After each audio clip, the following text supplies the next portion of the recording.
I know. I'm always tardy for the party, right? I feel like I need to close this because the sun is just straight up in my eyes. First of all, let me see if we have sound. First of all, let me see if we have sound. We do. Okay, so now let me put the mic in.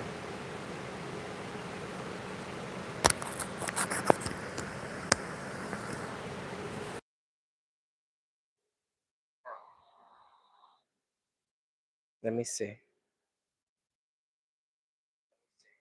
Perfect. All right. All right, family. Welcome to another true crime episode of Friday Night Frights.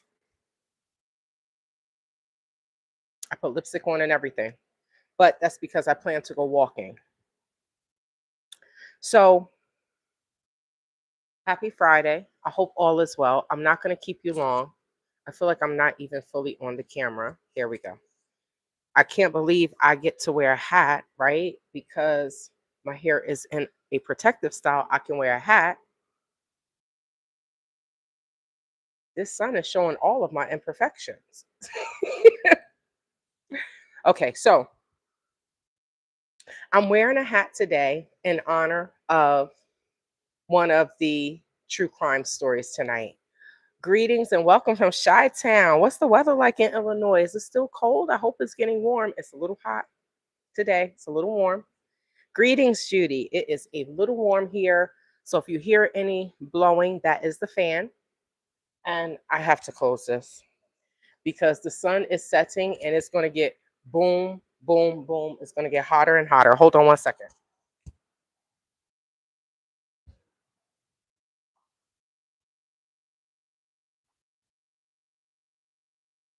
Here,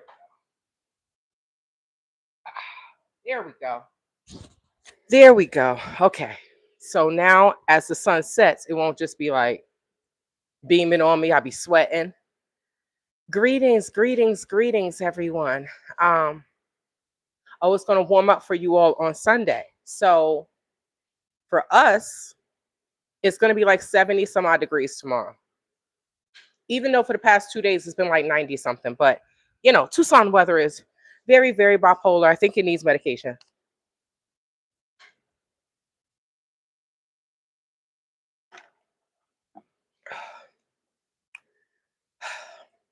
I love water, y'all. So we must stay hydrated. Okay. I didn't close myself in. And the crazy thing is I don't have anything close to me. I didn't close myself in. But welcome, welcome, welcome to another Friday Night Frights. I have this though. This is one of the things I do not like. Is the fact that these windows don't open. If these windows open, I would be so much happier, but they don't. So I still don't know what my house is going to be like for the summer.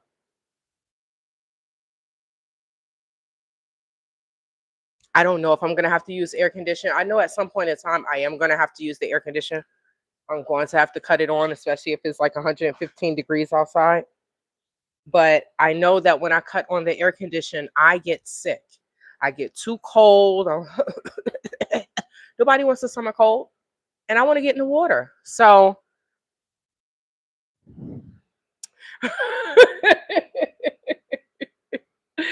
oh God, they make me look Hasidic. I wish I had their money, but no, it does. It wasn't until you said it that I saw it. But welcome to another Friday Night Frights. Now, let's get to it because I don't want to hold you all, and it's Friday night, and I'm gonna tell you what I have on my schedule after the live. I plan to work out with Joe, and I'm gonna do her arm exercise again. At least I do see some definition coming in, right? I do see some definition because I am lifting. I'm doing a lifting challenge. I don't lift heavy. I'm trying to get my strength back. So I don't lift heavy, but um I have not had chicken. I've been eating fish and vegetables, but I have not had chicken. So I'm looking forward to seeing how my body transforms, especially since I'm getting older, with me cutting meat out of my system again. I just want to see what's going to happen. And, but I'm excited. My brain is clearer. My digestive system is clearer, right? It's just reminding me, like I said, of my journey before I went to hell.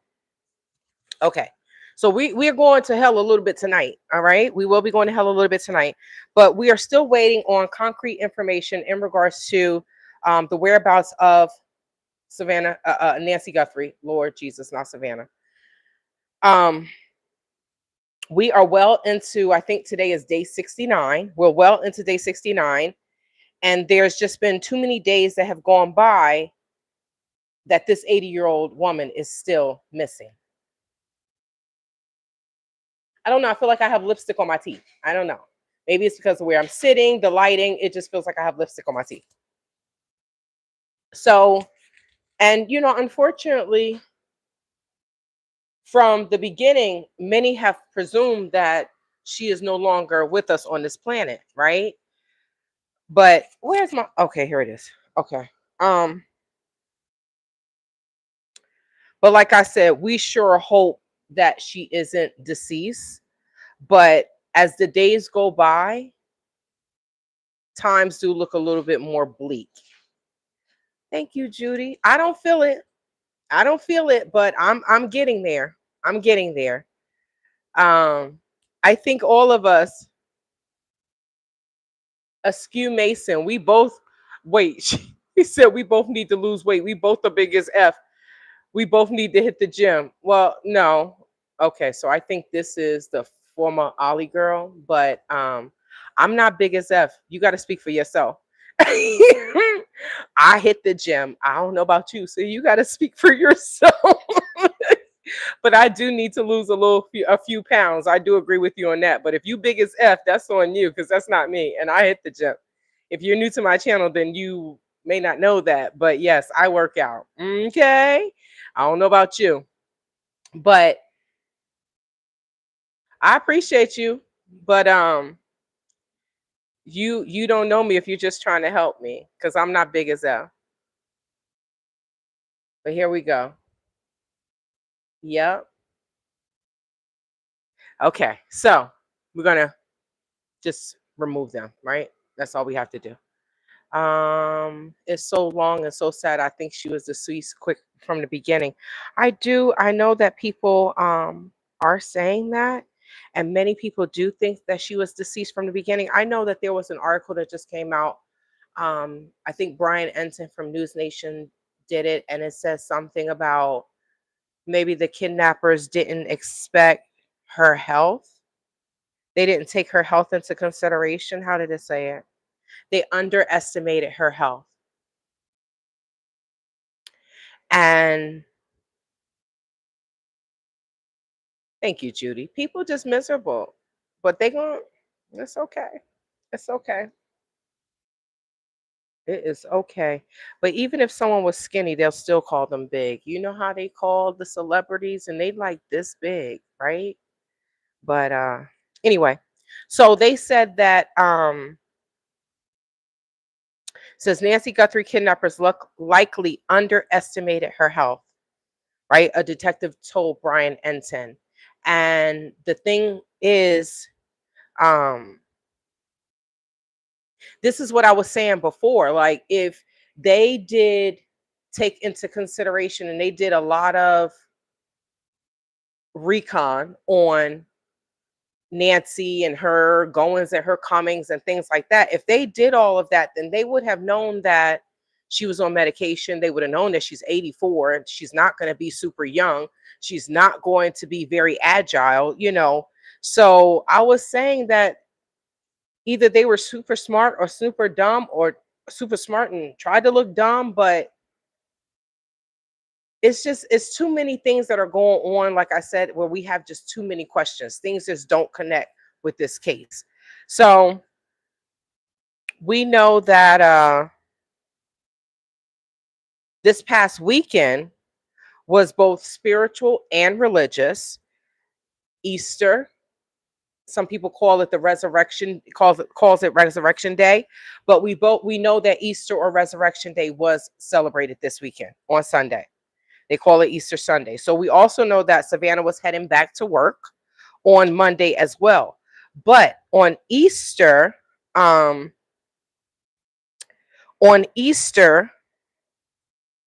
Savannah released a video. So let's watch that right now. Perhaps this is too dark a message to share on Easter. Too dark a message. Okay. So I hope you all can hear this. Perhaps this is too dark a message to share on Easter morning. But I have long believed that we miss out on fully celebrating resurrection if we do not acknowledge the feelings of loss, pain, and yes, death. Nancy Guthrie has been missing for more than 2 months.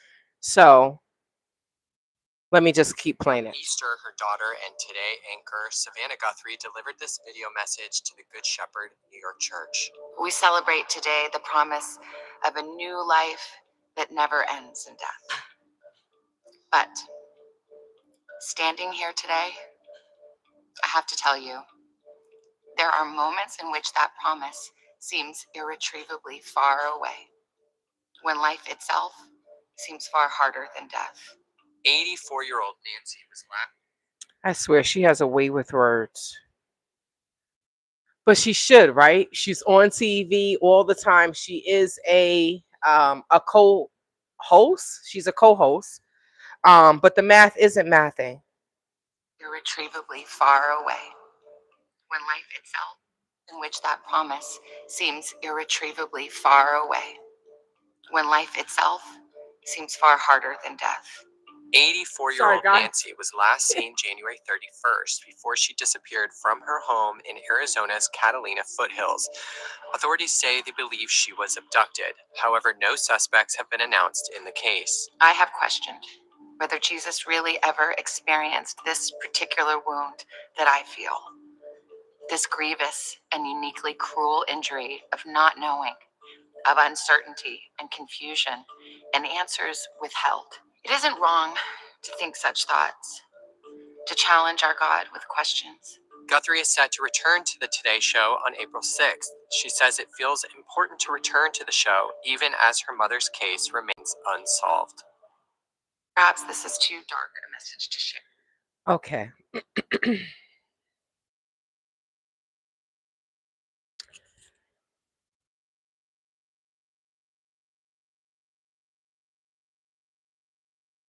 It's just, okay, so it's so much to unpack, right? It's so much to unpack.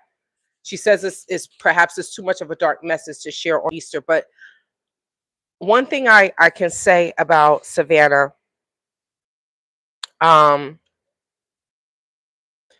me say, can I just say this?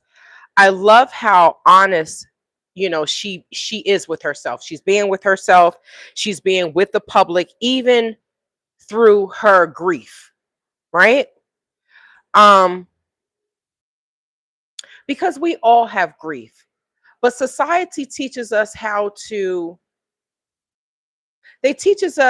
society teaches us how to deal with grief, or they want to teach us or tell us how to deal with grief, or how to grieve when dealing with grief. You're supposed to grieve this way.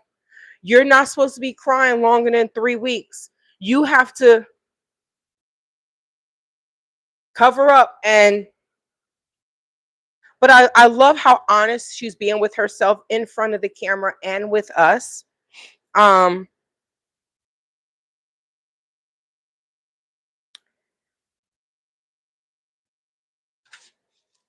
So yeah, there's a different part I want to elaborate on that, but once I get to that part. But she talks about questioning your grief and questioning God. And I think as a human being, we all do that. We're going to question, like, God, why me? I say it all the time. Why I had to go to the Gambia and deal with this nonsense? Why could I have just lost $500 and moved on and let these people continue to scam and lie and cheat? So when you're going through things and you feel like things are too hard for you to deal with, then we will question our faith. And she, she says it's okay. That's between you and God. Your relationship with God is between you and God. Your relationship with your creator. Yes, we have pastors and stuff that will tell you, or people in the ministry will tell you, you need to feel like this, you need to feel like that. No one can tell you how to deal with your grief. No one. So when she says,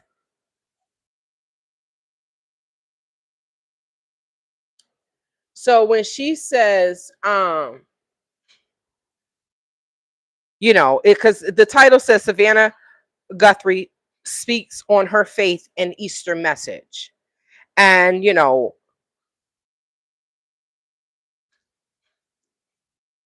her going back to work,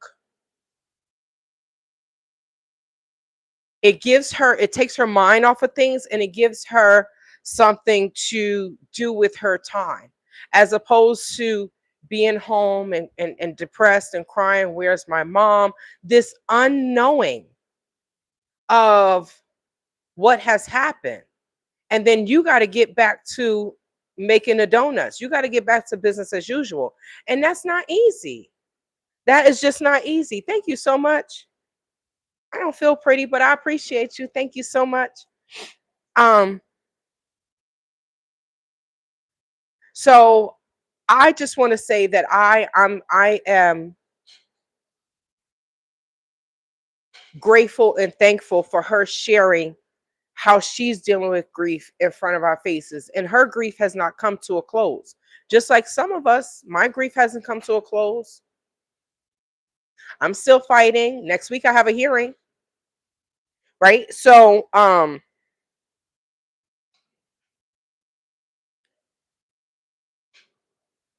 me see.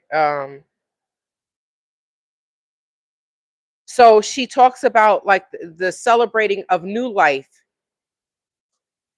and she's talking about the resurrection, but also she speaks about death. Now she could be using a play on words, or talking about the resurrection of Jesus Christ and talking about her mom. Because she said in her video, in her interview, her first interview with Hoda. I'm sorry, ma'am, if I messed up your name, but I haven't seen it enough. I'm a visual person. But in her interview with her fellow co-host, her fellow co-worker from the Today Show, she said that, her creator, God told her, Savannah said that God told her, where she is. She's with me. Now, she said whether that is in the physical form or just the spiritual form, I'm paraphrasing, but she has a peace about her. Even if when the cameras go off, she is a hot mess, which I don't think, because she has this poise. But does she have times where she breaks down? Absolutely. We see that on TV.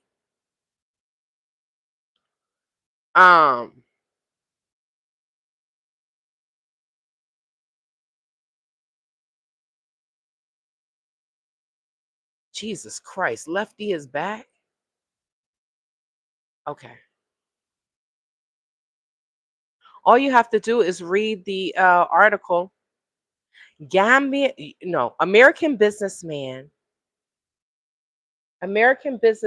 gets put on $2 million Dalasi bail security. So my case did make the, what is it called? The Standard. It did make the Standard newspaper. So if you Google the Standard newspaper, American businessman held on $2 million Dalasi bail security, that will tell you everything. Yes, Hoda, that's the name. Yes. So Monday, Savannah returned to work with the reception we all expected and anticipated. So Judy said, grief is unimaginable until you experience it in your own family. And Almond Eye says, I just lost my husband 2 days before Christmas and been crying ever since. I'm so sorry. Almond Eyes, my condolences to you and your family. just like Judy said, it is unimaginable. Grief, we deal with grief in different forms. Grief comes in different forms. Sometimes it's a physical person. Sometimes it's an animal. Sometimes you're grieving a relationship. So the grief comes in. Sometimes you're grieving the loss of money and all this other stuff. So there are different. There are different forms and signs of grief, and it's just unfortunate that Savannah and her family and their friends are dealing with not only the loss of someone, but the unexpected loss of someone, and also um the unexpected loss of someone, and then the fact that they don't even have a conclusion. They don't know what happened. So, and then it's their 84-year-old mother. So it's just things that's on top of it, on top of it, on top of it. And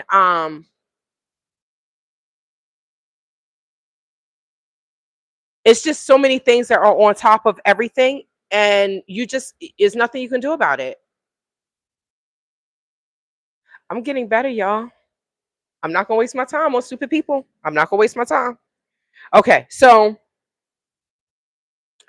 we even know, so she returned back to work with the reception we all expected and anticipated. In fact, other news stations incorporated a segment of Savannah going back to work on the Today Show on their shows, right? Um, they knew that everyone will be watching. They knew that everyone will be watching her return to work, and whether it was good, bad, or indifferent. But that's what I say about Savannah. Let's look at a clip now. I know that Savannah and Jenna are close friends, and they walked arm in arm. Let's see. Is it okay? I'm like, how are you not going to play? I'm at home. I'm not in front of Miss Guthrie's home. Okay. Let's see. Good morning. Welcome to today on this Monday morning. We are so glad you started your week with us. And Hold on. Good to be home. Yes. Good morning. So she had on a beautiful yellow dress for Easter, the day after Easter. But let's play. Welcome to today on this Monday morning. We are so glad you started your week with us, and it is good to be home. Yes, it is good to have you. So just so you all know, when I started this, I'm in such a habit of not changing the orientation, and that's why it's like this. If it wasn't like this, we would be looking at it on TV. But hey, I'm human, and it happens, right? Well, here we go. Ready or not, let's do the news. Yes, so good to have you.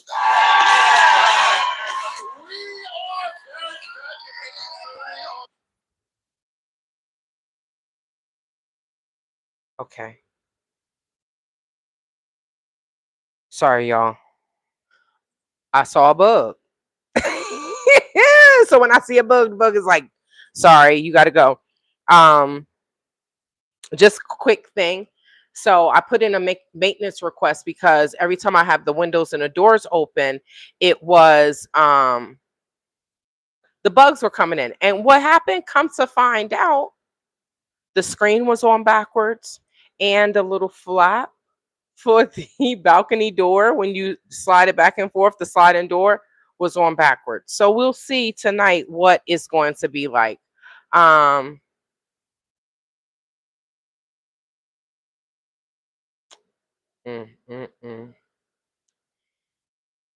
So Samuel Wilkinson Jr., MS 3421. Can you make food instead of the case is boring?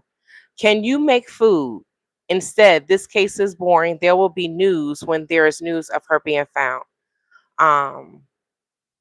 Can you write a proper sentence with using correct pronunciation and abbreviation? Like, can you make food instead of this news? Question mark. This case, and can you make food instead of this case? Question mark. Or can you make food? Question mark. Instead, this case is boring. I feel bad that you think that this case is boring, because the way you're talking, I know you are an older black man. I know that. I know that. And it says, Tay, you need a man and a family. Says who? You? Who? You? Do you have a woman and a family?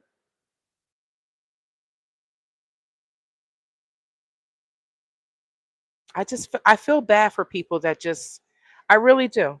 I will make food on the food videos, right? I'll make food on the food videos, but I don't know what's wrong with you people that are just so rude. If I wanted a man, I would have a man. If I wanted a family, then I will have a family. But you shouldn't go and tell people what you think that they need. That's what's wrong with this world nowadays. You know? Maybe you should go get a man and a family. If that's what you want, you go get a man and a family. Right? Greetings, Eliza. There's always trolls. There's trolls are like roaches. Them ninjas are everywhere. They are everywhere. Happy Friday, Tracy in Arizona. So let's get back to this. So Savannah did go back to, I could be a horrible wife. They say, oh, you want a man and a family. What if I'm a horrible wife and mother? What, because that's not what I want in life. Right? So many people get pushed to things that they don't want to be in. And then we see it turn into tree crime and all this other stuff, or people in relationships for 30, 40 years and they're unhappy. And a child sees that they're unhappy, but they just stay together. Why? Because this is what we're supposed to do. This is what society tells us to do. Tay going, I'm going to follow my own path. And I'm not going to listen to you, Mr. Wilkinson, or whatever your damn name is. No, I'm happy with my life. I don't have to answer to anyone. This is not how I planned it, but this is what God, He saw that this is what I needed. A husband and children. Gee, some of us don't want that. I mean, if my husband has children, then that's fine. But some of us don't want children. Some of us don't want that. Not in this life, not in this world. We are back at 8:30 on this beautiful Monday morning. And it's a special Monday morning for us and for this crowd as well. Special because we're welcoming back our North Star. Yeah. SG, come on out here. Come on back out.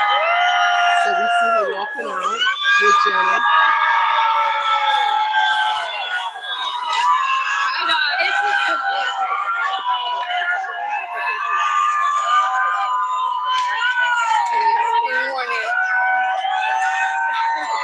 Good morning. They've been waiting. How does it feel? These signs are so beautiful. You guys have been so beautiful. I've received so many letters, so much kindness to me and my whole family. We feel it. We feel your prayers. So thank you so much. Thank It's you. not just today. They've been out here Every day. every day. This is such with a nice signs. pocket square. I don't want to slobber on it. Okay. No, it is.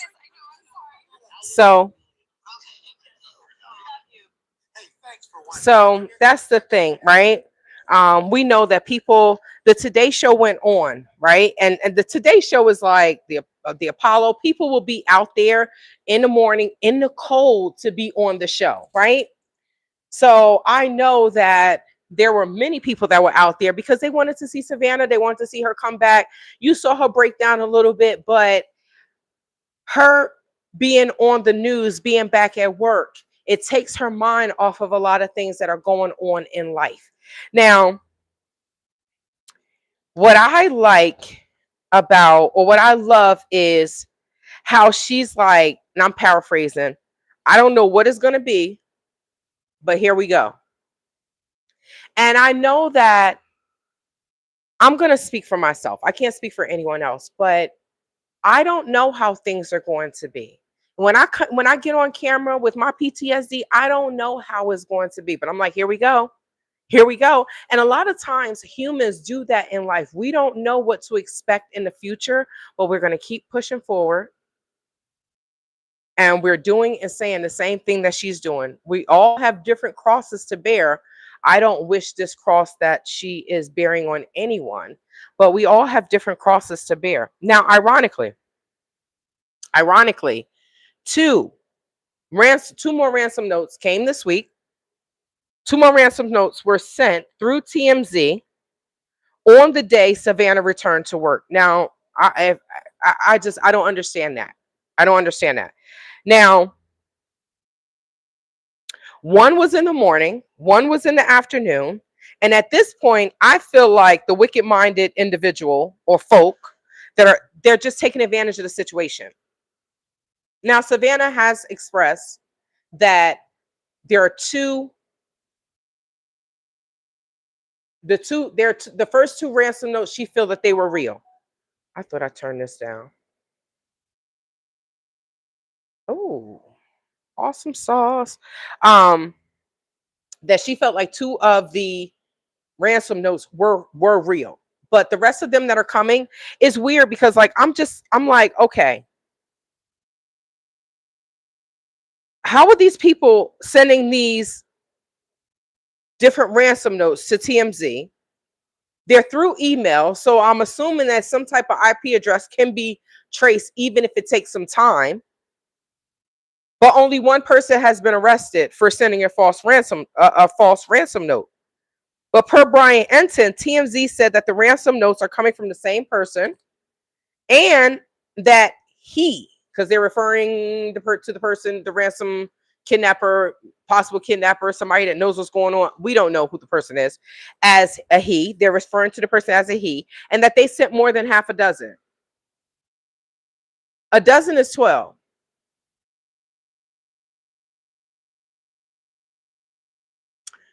Oh, I got personal information on the vehicle, so I'll tell you about that.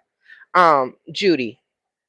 So they're saying that the person is saying that they knew who the kidnappers are, but they're only asking for about 30 something thousand. I think a half a Bitcoin they're asking for.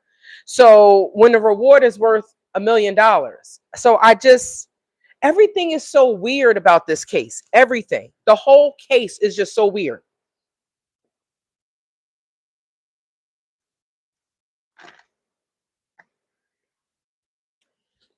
And instead of me talking about this every day, because there hasn't been a real break in the case, but even with me talking about other things, I can recap what has happened this week for myself, for you all, because when I share something, you all share things back with me that maybe I haven't heard this week, because this is not my 9 to 5, right? So Judy says, I also heard they still have Tommaso's vehicle. I don't know if it's true or not. So what I heard about the vehicle is, oh Lord Jesus, I don't know. These people are coming out the woodwork. We wish your mama was, so that way you wouldn't be here, Amancha. And we not repping no country in West Africa. Go out of here with that. You put in Ghana, I'm gonna put ice, baby. Okay, that's my trauma, y'all. That's my trauma. That is my trauma. I'm just like, yes. Okay, so in regards to the vehicle, I can say this. There was, so they said that the vehicle was still with the police, with law enforcement. What I personally heard is, while the vehicle was in police custody, something was broken in the process that had to do with the electric. So now the vehicle hasn't been with police this whole time. The vehicle has been in a garage trying to get the electronics fixed. Now, with that being said, shouldn't law enforcement have come forward and said that? Because if not, it does make it look like we still have this person's vehicle, which means we found something. The vehicle is in a garage. It's with a mechanic or something, electronic, whatever they're called, to try to get the electronics fixed. because something was broken during the search warrant. Now, like I said, if that was said, then all of this would have been eliminated. But they didn't say that. So, so we know that weird things happen in Tucson. Weird things happen all over the world, but weird things are happening in Tucson recently, in the past, and probably in the future. Weird things are still going to happen. But there was something that I found out, just switching gears. Let me tell you about a story I heard about. It happened about 2 years ago. I was in the thick of fighting demons in the Gambia in West Africa with them damn demons. I mean, I'm still am fighting them. I just have generals and lieutenants now. Oh gosh. So there was a shooting at the U of A, University of Arizona. This is not U of A, but this is one of the colleges here. And since I realized I can wear my ponytail like this and finally wear a hat, I said, well, because we're talking about colleges and higher learning or institutions of higher learning, let me wear my hat. And then I have this to match, and then I'll be semi whatever when I go walking or whatever I decide to do as a workout today. Because, you know, people in here like, you gay? Do I look gay? Because I wear a hat? Calgon, please take these people away. God, please open up the earth and just swallow these stupid people alive. Just people say the dumbest things. So there have been multiple shootings at the University of Arizona. When I heard about the shooting, and they were like, oh, this happened 2 years ago. Thank you.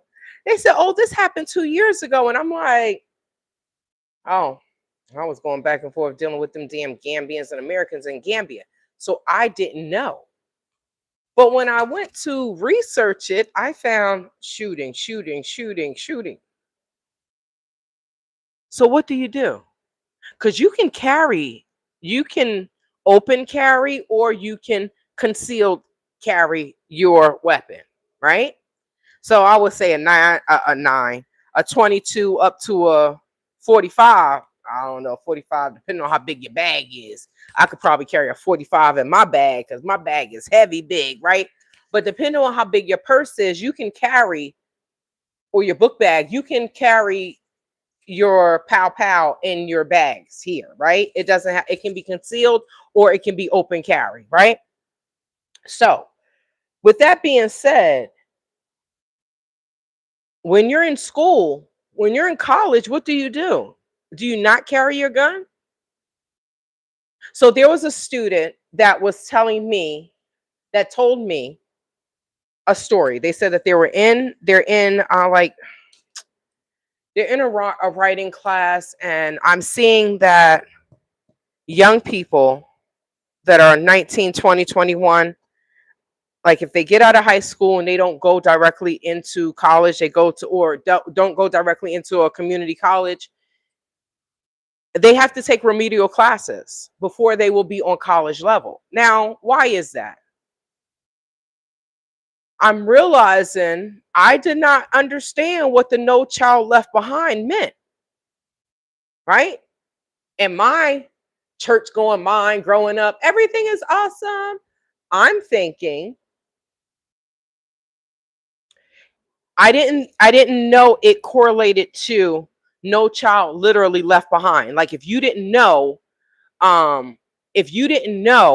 yes, I know that. So like if you didn't know what you were supposed to know to get to the next class, to get to the next level, that you won't be left behind. But some people need to be left behind if they don't know. So now you have people that are in an algebra class and they don't know 5 times 2. I'll say that again. You have people that are in an algebra class, like intermediate algebra. You're solving quadratic equations and they do not know 5 times 2. Now, J May 123 says school is a no gun zone. Yes. Yes, it is. But I wonder how many students will concealed carry to protect themselves. Movies is a no-go zone. I carry my gun, it's in my bag. Because what happens if someone comes in there and I'm not trying to save anyone, but I'm not trying to get the pow pow when I can carry my gun. I'm not going out here to unalive a whole bunch of people I don't know, but I don't know about the people that are going to unalive people that they don't know. So I do agree. I know that it's a no. I'm just saying, will they be wrong to carry just in case of? I know that there were probably quite a bit of students that wish that they had their pow pow the day that there were shootings at the U of A. Now, the young man told me, this was at Pima. The young man told me, he said, he's in a writing class and he's in a remedial writing class. And like I said, that's when I realized that many of these schools are just pushing these students forward without making sure that they are on the level.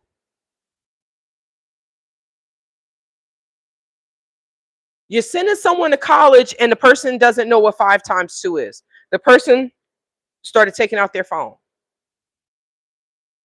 5 times 2? So I don't stand with the No Child Left Behind. Maybe you remember how there was this type of shame if you got left behind because you didn't know, you didn't learn what you were supposed to learn on that level. So you should be left behind, because if they're just pushing these students forward, then when they get to college, they can't read, they can't write, they can't add. What does that do to your morale? Like, oh my gosh, I'm the first student to go to college, and I'm the first family member to go to college, and then you just failing and failing and failing because school, high school, middle school has failed you. I just don't think that that's right. I went on to a tangent, but I just don't think that that's right. J May, yes, says, I just try not to drink and carry, not to drink and drive, not to drink and do drugs and do pretty much anything of driving, handling heavy machinery. Don't drink and cook. You can burn the house down. There are a lot of things you shouldn't do, but with carrying a gun, there comes responsibility. And I think that's what people don't realize. Just like with having your license. If you drink and drive, you have the ability to lose your license and lose it for some time. It should be the same with a gun. It is, but I think it's easier to buy a gun than maybe to buy alcohol as a underage person. I don't know, right? These 15-year-olds getting their hands on guns. You go through so many different emotions when you're 15. I mean, we're seeing a lot of adults go through so many different emotions, but you go through so many different emotions. You have your hormones and all these other things going on. I don't think a young person should have access to a gun. They can't have access to cigarettes and alcohol. They're not supposed to. I mean, they do be sneaking when they're younger, especially if their parents smoke, right? I know I snuck a cigarette because I thought it looked cool. Ain't cool about smoking a damn cigarette, right? But they shouldn't have access to certain things. So I just feel like it's a privilege. Yes, it's a right, but it's a right that can be taken away if you don't abide by their right appropriately. Drinking is funny. I was just talking about that. Drinking isn't a right; it's a privilege, and some young people get things twisted. Driving is a privilege. I would say it's a right and a privilege, right? Driving is a right and a privilege that can both be revoked. If you drinking and driving, you do something wrong, that right is taken away and it's no longer a privilege to you. So I feel like it's both, right?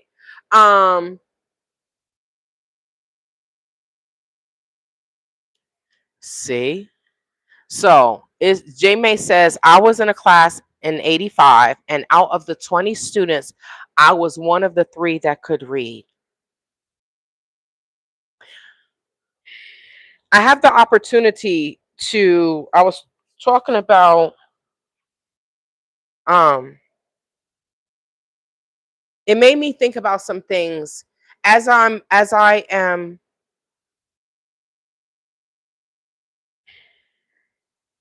recently. I was thinking about a situation that happened in high school. And I said, I'm going to write about it and I'm going to look for the person on Facebook, my guidance counselor. And I just realized, I heard that he passed away. I'm just going to double check. I haven't double checked. I'm going to double check. I do know his brother. That was my phys ed teacher, physical education teacher. He's still alive. But, it just made me think about my interaction with my guidance counselor and how it was wrong. He steered me wrong. He told me, you can't go here. It's expensive. Well, you don't know how much money my family has. And what if my family didn't have money, but my mother had excellent credit? So what did she do? She took out a loan for me to go to school. Shout out to her. Thank you. I appreciate it. But it's just that these children are being steered wrong. And as a parent, one of my English teachers literally told my mom at parent teacher conference that, oh, well, he told her something that he did that was illegal. But because we didn't know until I became an adult, I was like, well, he was dead wrong for that. And just realistically, in high school, there weren't many teachers that looked like me. There weren't many teachers that looked like me. And even after I became an adult and saw how the guidance counselor, the supervisor, how she blocked me from giving a scholarship to a high school student from the high school that I graduated from, it just shows that certain people are in these positions and they can't relate to us. Some people, they don't see the color. They're just like, this is a student, this is a child, I'm going to try to steer them properly. Everyone is not like that. And as an adult now, I'm seeing that, right? So I sidetracked. Now, so I was just saying, like, because I'm talking about the school shootings, I'm just thinking hypothetically, but does a student, yes, it's a no gun zone, but nowadays, when those rules were implemented, no one didn't think about bringing a gun to school. It wasn't until Columbine, and I met someone that is from Colorado, and they're like, they were in high school during Columbine, so they are an instructor now, and they think about, oh, if I give a student a bad grade, will they come back and try to pow me? The fact that instructors have to think about that now is absolutely insane. So let's talk about this. What I know is there have been quite a bit of shootings at the university, at the U of A. So let's talk about this first one. This one happened this is per arizona.edu.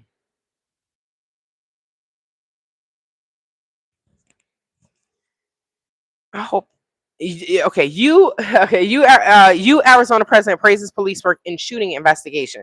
So this was March of 2021. Okay, the University of Arizona president Robin C. Robbins thanked police for their on Monday for their work of apprehending 3 suspects in an on-campus shooting death of U Arizona. Okay, so I guess that's what they call them. U Arizona sophomore Forrest Beckett Keys.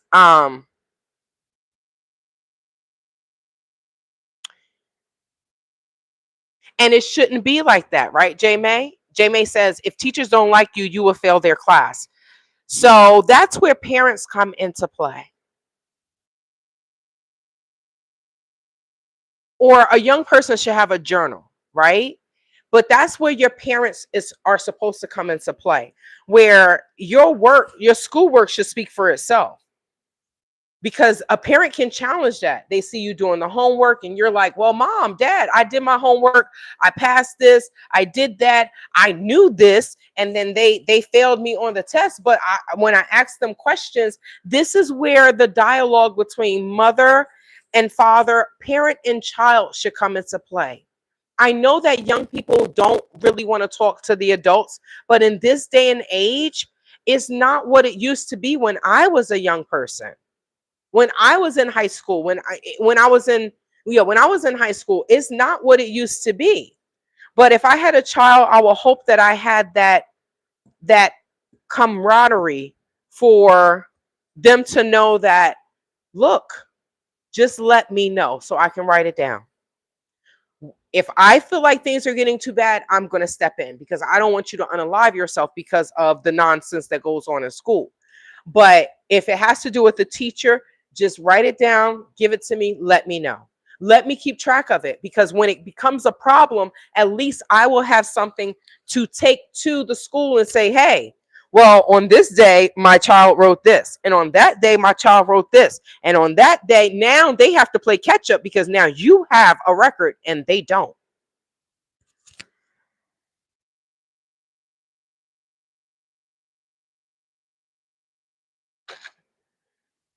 It's one of the reasons why when I think about school and what is happening in these schools, I'm happy I don't have any children, because parents, I feel for the parents. Parents have to deal with so many things nowadays.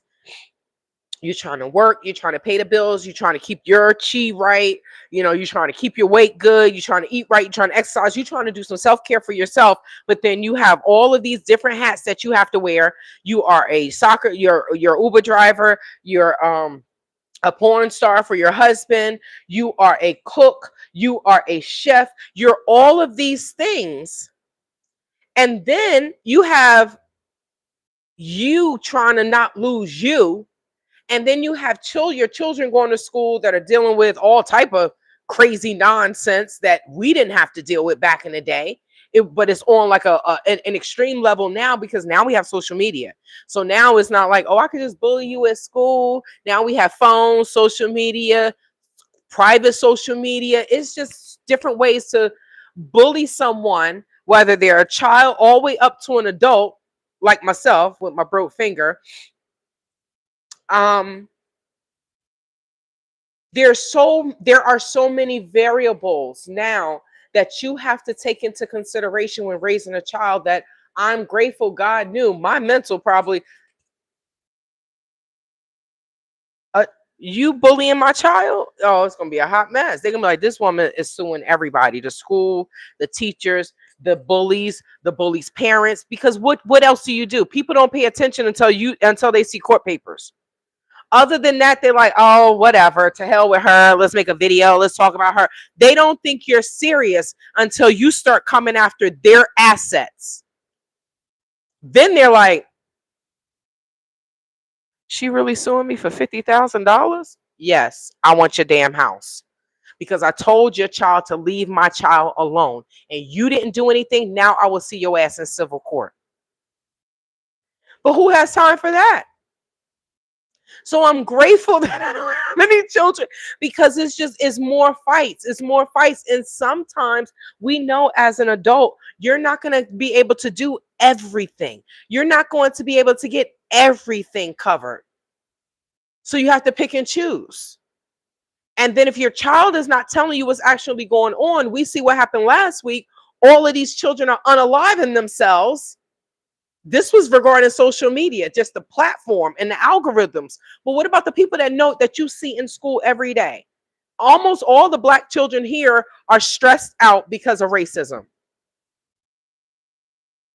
I know a young man, the old complex I used to live at, they're from Jersey, stressed out. And I tell him, I'm like, first of all, you're taller than most of these people, right? You're over 6 feet and you're only 14. 12, 13. This boy tall as hell. He young. Then you're a Black boy. Unfortunately, you have to learn how, and this is the most horrible thing that I have to say to him. But I'm like, unfortunately, you have to learn how to accept You're going to have to learn how to accept racism and use it as fuel to accomplish your dreams. Because it's not going to go away. The more affluent neighborhood you live in, the less people you may see like this. So when you send your child to school, your child is being called a little bit of everything.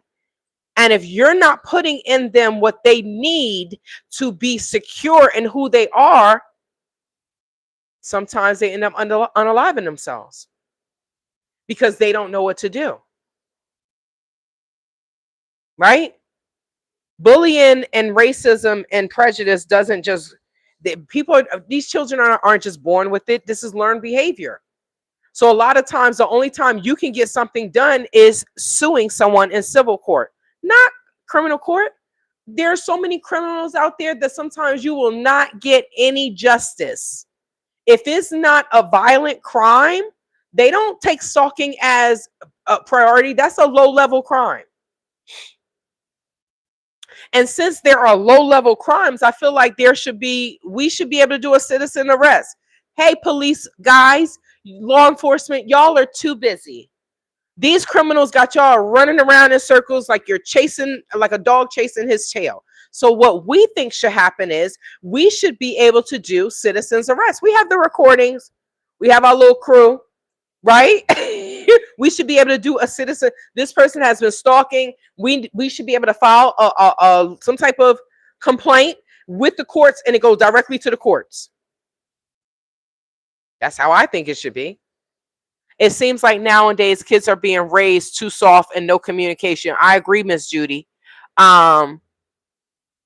May said, I really had a teacher tell me that class participation was 90% of the grade. Damn. That's a lot. Now, if they do that, there was, when I was in school, one of my algebra classes, it was complete. Every time we come there, she'll do the lesson, and then we're at the board. So it was different boards, different cards, like you got a different a shape and a number, so that in every class you would get a different card, right? They're shuffling it up, they're giving them to you. So sometimes you'll be with the same person, or it was like 3 or 4 people in the group, right? So that I can see how that participation matters, but that's not 90% of the grade.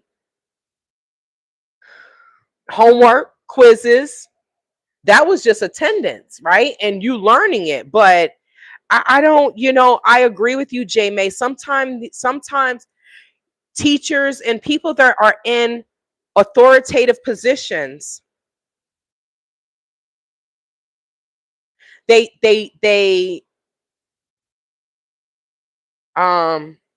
what's the word I'm looking for? They take advantage of their authority. And I mean, if participation was 90% of the grade, then I don't even know how the person that is in charge of that department, how they even approve that lesson plan. 90% of the grade? That doesn't make any sense. So that means tests. I mean, shoot. I guess nowadays, because real talk, they're not teaching the children nowadays. What do they teach them? Everything is how to take a standardized test. No critical thinking. And is this just in public school? Or do you have to send your child to a private school and pay some money for them to be challenged? Because even the teachers, sometimes the teachers are just on autopilot. And it's like, my teacher said, oh, well, she got an A, but she talked her way down to a B. Well, as a teacher, as an educator, you didn't see that your schoolwork wasn't challenging me. If I finished my work and I got an A, so far I had an A, and I finished my work and now I'm chit-chatting. That's on you, teacher. Okay, so maybe she needs to be, evidently, if they were wrong for putting me in a regular class, and maybe I should have been in an honors class, number one. Number two, as an instructor, as a teacher, like, okay, she's disrupting the class but she got an A, so maybe I'll give her something more challenging. That was on you, Mr. Johnstone. So, and then teachers are human, right? But sometimes these teachers be breaking the law when they're doing things, and it's just a paycheck, and then they don't get paid a lot. In the Aztec Park High School, the teacher will get paid about $30,000-$40,000. The custodians got paid $50,000. Yes, you heard me properly. The teachers were paid about $30,000-$40,000. The custodians made $50,000 a year. So the people that clean the school made more than the teachers. How is that fair? I don't even know why anybody would want to be a teacher. They just got a kind heart. They better have a man that makes some money, or a woman, a partner that makes some money, because you're going to be struggling. But the athletic director, oh, he made over $100,000 at Aztec Park High School. So the teachers that educate the youth, the future leaders of America, get paid the least amount. That's not right. I think they just wanted people to be stupid. Okay. Not comprehension test, not attendance. So no, they didn't grade them on anything. They didn't grade you all on anything. And that teacher should not have been, that lesson plan should not have been pushed. Someone should have said, this is not right. So I sidetracked. Okay, so what happened was there was a shooting. The University of Arizona Police Department and Tucson Police Department, they have arrested 3 17-year-old male suspects in the shooting, which took place at the night of February 20th near the Cherry Avenue garage. I don't know where that is. But they unalived a sophomore. Now, the teenagers who were in a 2008 Cadillac when the shooting occurred are each charged on suspicion of first-degree murder and drive-by shooting. Keys 20 was on foot when he was killed. The investigation is ongoing. Keys was studying communication at the university and was a member of the Zeta Beta Tau fraternity. On Saturday, several Arizona students and employees joined a virtual memorial for Keys organized by his family. So let me see. So that was one thing. Okay, so that was in 2021. Now let's go to this one. I think was a year or two later. Senseless. That's exactly what that was. Senseless. And just so you know, it comes from all communities. People want to act like it only happens in one community. No, it happens in all communities. Unfortunately, senseless murders and crimes happen in all communities. Okay, so this was a refugee from Afghanistan. It says, man, this was 2025, last year, right? It was updated. Oh, wow. It was updated April 21st, 2025. Now, it says, man who pleaded guilty to deadly University of Arizona shooting is sentenced. The man who pleaded guilty to a fatal shooting on the University of Arizona campus last year has learned his fate from a judge on April 21st. Now, this is per KOLD.com, right? The man who pleaded guilty to a fatal shooting on the University of Arizona campus last year has learned his fate. Ryan Romero Encinas received 13 years in prison after pleading guilty to manslaughter on March 14th. So this is the young man. Now, you have the opportunity to go to college and you decide, I'm going to unalive someone. You're a big dummy. Okay, now wait until I tell y'all what this is in regards to. Okay, I just hit an hour. He had been facing, he received 13 years in prison after pleading guilty to manslaughter on March 14th. He had been facing a charge of first-degree murder. Now, let me tell you what happened. Oh, wait, sorry. This is a young man that he shot and killed. My bad. So an altercation at the university's sand volleyball courts in September escalated to Ryan Romero Insidious, firing 7 shots at Minjan Jamshidi. So he is an Afghan refugee. Looks a little Latino, right? I swear, out here you will never know. You'll never know. Prosecutors said Jamshidi was unarmed and backing away, and that Romero Insidious fired the final shot when Jamshidi was on the ground. Wow. Losing his son in a peaceful country like here is not fair, said Ritiak Rafi, who was translating from Minjam's father, Muhammad Kiotum Jamshidi. What? Hold on. First of all, he said in a peaceful country. You think America's peaceful? Okay. He repeated what he told the court and said that losing his son was losing everything after moving here from Afghanistan. That's the sad part when people come from a third world country and they're trying to save their child from the crimes and violence in their country, and then they come here and they're in school or they're doing good and they end up unalive. That's the hard part. That's the hard part. He said, I came here for a better life for my children, for my son especially, because he's the oldest one. He ran away from the Taliban to give a better life for his children. That's crazy. So he and his wife brought 4 children with them, and Minhaj was the oldest son. So I don't know if you all are aware, but in a lot of cultures, most cultures, the boy is everything.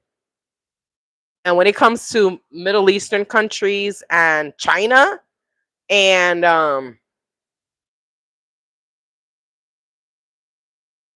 I can't say the Latin. It's just Latin. They spoil their sons and raise their daughters like Black Americans. But in the Middle Eastern culture and in the Chinese culture or the Asian culture, the boy is everything. Y'all remember what happened with China when they had when they put a freeze because of the growth rate, the population, they were trying to control their population, and they said you can only have 1 child. So anybody that had a daughter was unaliving the girls.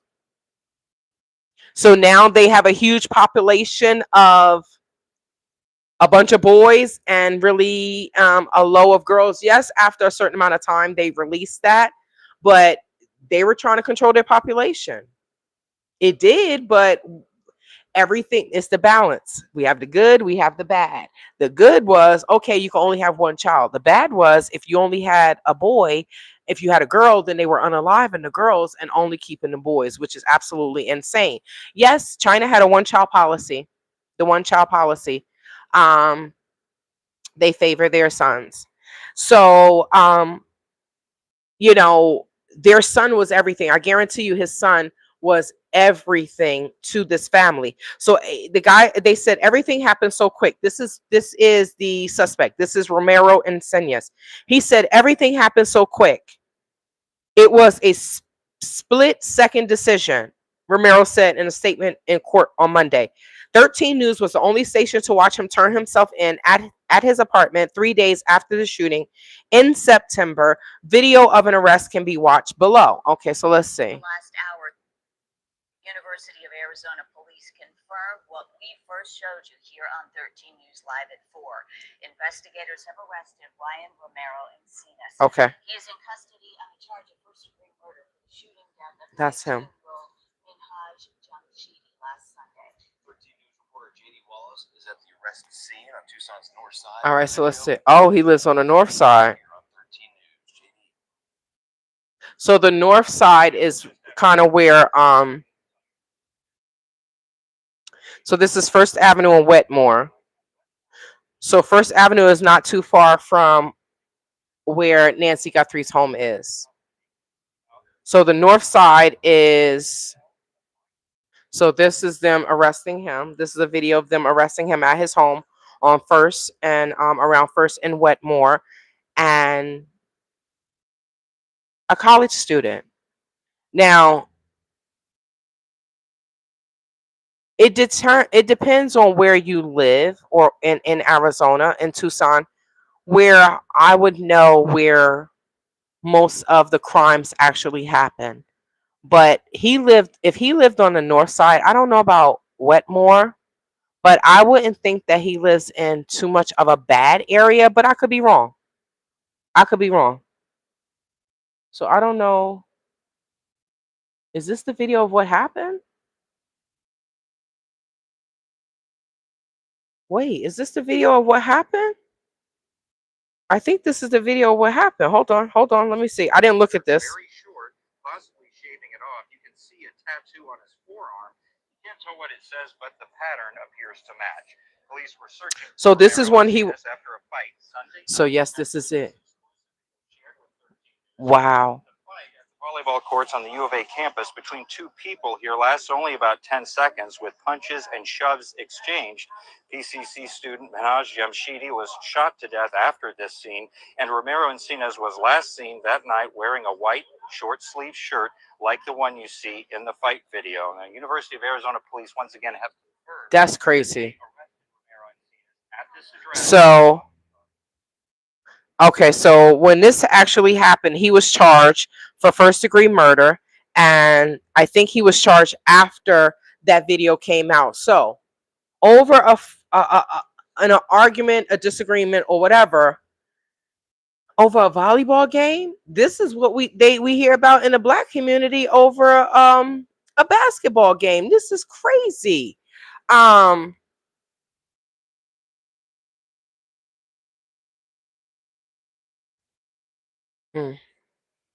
You have a right to your opinion, okay? Because right now, since you just popped in, right? We've already talked about the news in regards to Nancy Guthrie, right? And now we're talking about the shootings at the U of A. But you have a right to your opinion, psychedelic. But nothing should be annoying, no matter how much someone is missing. And this is what I say: if if you feel the need to go out and go look for someone else that's missing, then you can do that. Guess what? Because there are so many people and there are so many crimes that are going on, you can go and spearhead it if you like. But to come on a page and say, oh, it's just because she's famous, I hope that nothing bad ever happens to you and your family. And then the mainstream media ignores it because you probably are like me, just a regular person, right? And regular people aren't keeping their name in the news, right? If you feel like, oh, well, we don't care about her because she's famous, her mother's famous, then keep going. And just pray that something bad like this never happens to your family. It's just craziness. People are just absolutely insane. I just, it's just, if that's how you feel, then that's how you feel. But to post your lips or to make your fingers type that and say that, that is incredibly insensitive. But nowadays, it's okay to be incredibly insensitive, whether you're in someone's face or whether you're on the computer. So thank you for that. Thank you for your comment.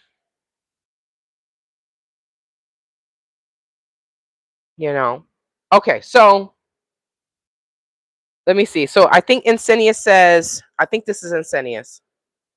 I would like to apologize for all the damage, trauma, and pain I have put you all through. I can understand if you guys hate me with every drop of blood in your body, and you're not wrong for that. I have taken from you something you can never get back and something I can never repay, Romero Insenius said to the Jamshidi family as he read a statement to court. Minhaj Jamshidi's mother, Frishta, along with his father, said their oldest son was a PCC student. So he was a Pima Community College student. Known for his pursuit of home construction while at Catalina High. What did I say? I said this doesn't seem like it's too far from Nancy Guthrie's home, right? Catalina High. She lives in Catalina Foothills, right? So I'm learning Tucson a little bit. They said he supported the family and helped them navigate life here, and a 13-year sentence won't bring him back. 13 years is nothing. Basically, he's going to be released and he'll be back with his family. They want more justice. They want justice the same way that their child suffered. She was sick because so if you all know, Middle Easterners, I don't know. Africans, continental Africans, they will call a she a he and a he a she. I don't understand why they get it mixed up, but they will do that. For some reason, they will do that. So that's why she says she should be put away. She meant he. It's weird because I'm like, even when I was in the Gambia, they like, if they just chilling and they joking and laughing, they're like, boy, boy. They're calling me a boy. Boy, boy. And I'm just like, I'm a girl. Oh, it's the culture. We don't mean it. No, it's just that you don't care about females. Females are nothing to women. Females are nothing to men in the Gambia, some men in the Gambia, most of the men in the Gambia, and Middle Easterns, which makes me think that it's not so much the geographic location. I think it is the religion. That's just my opinion. Because that's the only thing that Middle Eastern people and continental Africans have in common is the religion of Islam. So it's like, oh, well, she can cook for me. She can clean for me. She can lay down and take whatever I give her. But other than that, she can't learn how to drive. She can't go out to make money. She's just a slave to me. And I'm just like, they're like, where's your Gambian husband? I'm like, what I want one of those for? For me to have to take care of his barn and then his Gambian wife and their raggedy ass children? I'm good. I can do that by myself. But that's just me. So prosecutors said, oh wait, what happened here? Okay, it says he's going to come out and he will continue to do it again. Now, this is what, oh, come on, man. I didn't want you to play it again. But, okay, so this is what the translator translated the mother to saying. He's going to come out and he will do it again. He probably won't. He probably won't. Like sometimes unalivings happen just based off of they're situational, if that makes sense. Now he may come out and unalive somebody, be mad again. Who knows? Who knows?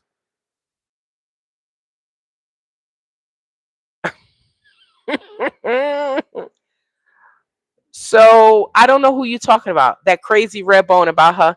Are you talking about Phoenix? When she got her behind whooped by Angel, she said it was a skit. You gotta be more specific. There's a lot of fighting going on in the Gambia. Okay, so let me see. John. Okay, so prosecutors requested a 14-year sentence for Romero and Senes, and the defense asks for 7 years. Wow, 7 years for unaliving someone over a fight in volleyball. That's not fair. But they gave him 13. But okay, let me just finish this and then I'll say what I'm going to say. His attorney said Romero and Senes carried a gun for protection after his younger brother was shot and paralyzed. So I hadn't read this before I did this. So he carried a gun for protection after his brother was shot and paralyzed.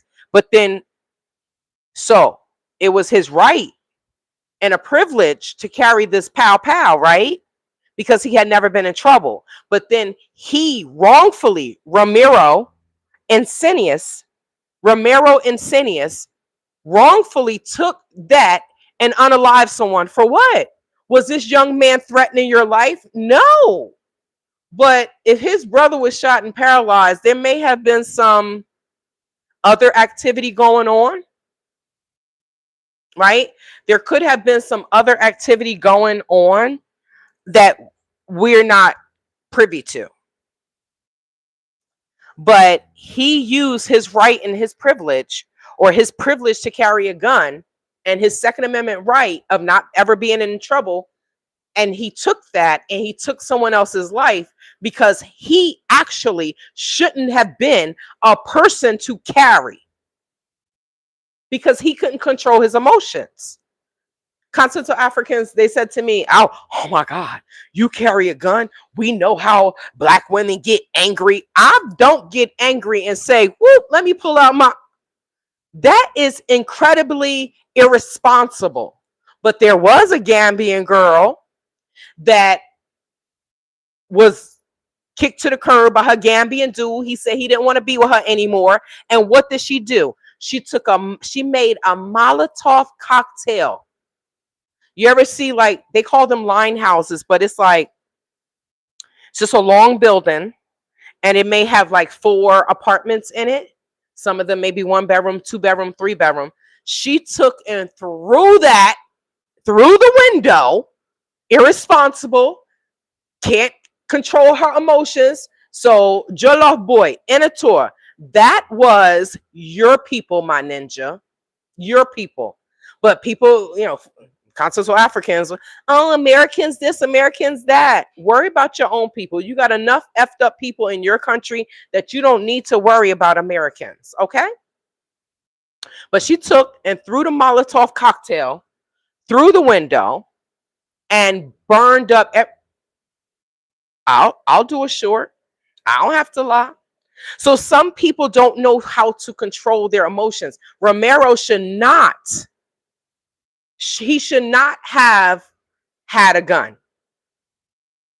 But because he had never gotten into trouble, he had, it was his right, it was his privilege to carry that gun. But he wasn't responsible. He wasn't responsible. So Jamshidi's family wants to know what their options are.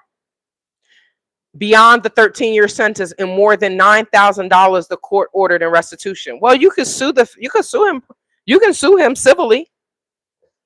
Excuse me, sorry. You can sue him civilly. That's what they did with O.J. Simpson.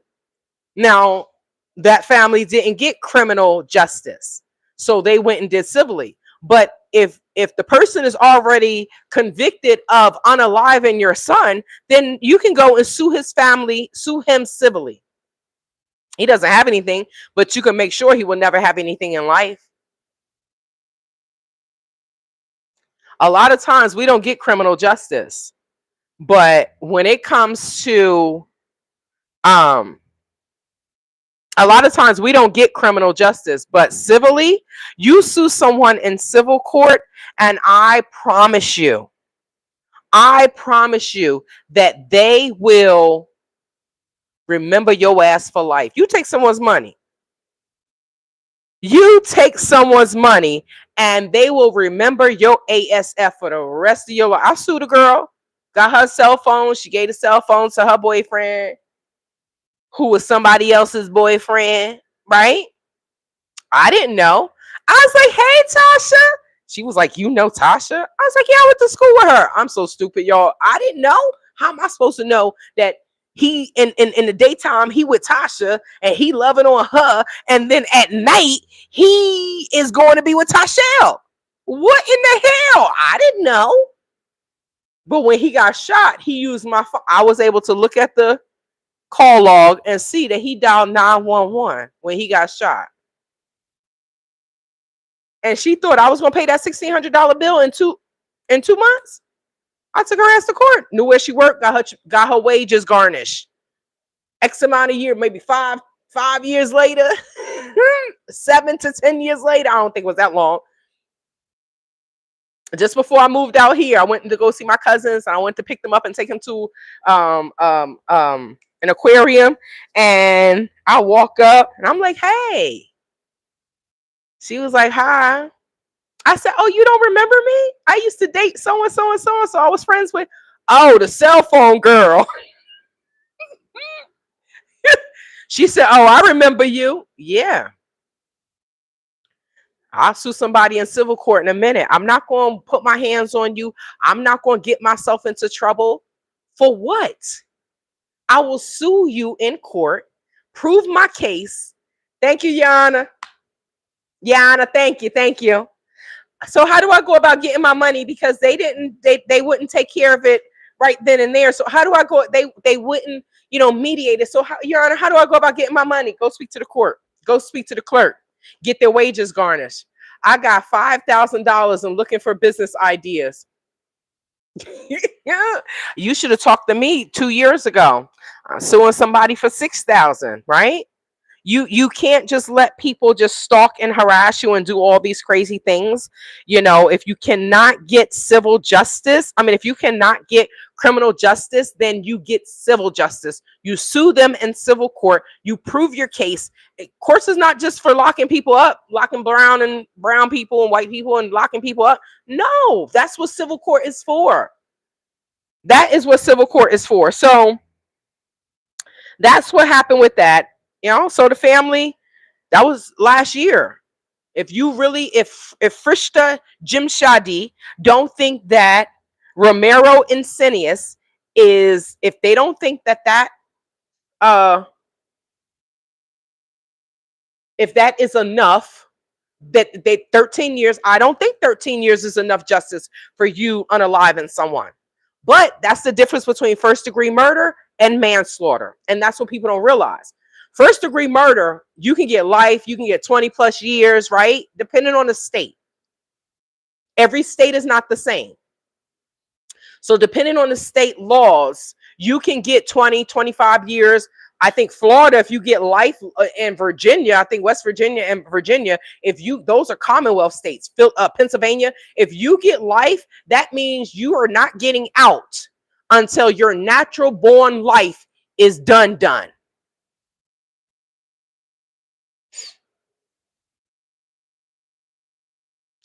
You said it. I'm gonna let it be. I'm gonna let it play. The only way you are leaving some of these prisons, if you get life, the only way you are leaving is in a pine box. And that's real. Now, Denzenido, I'm sorry, I can't. Denny Zenido, wait. Den is in need. Den is in need. I think that's the name. So that person has said that they want to commit first degree unaliving. Well, go do it then. I just hope that you know how to get away with it, because if you want to commit that, then that also means that you want to be in prison for the rest of your life, depending on what state you're in. I can say this.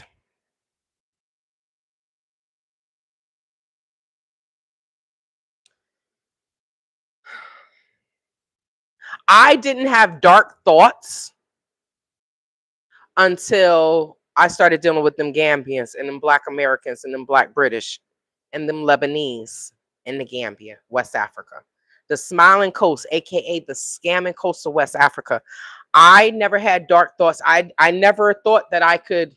I'm like, could I really beat somebody to death? I never thought I could do that. I probably still can't, but I can say that dealing with these demons in Africa has woke up a darkness in me that I didn't even know existed. And I'll leave that there. So let's get to the last one. Now, this goes into, so we heard about the first one, right?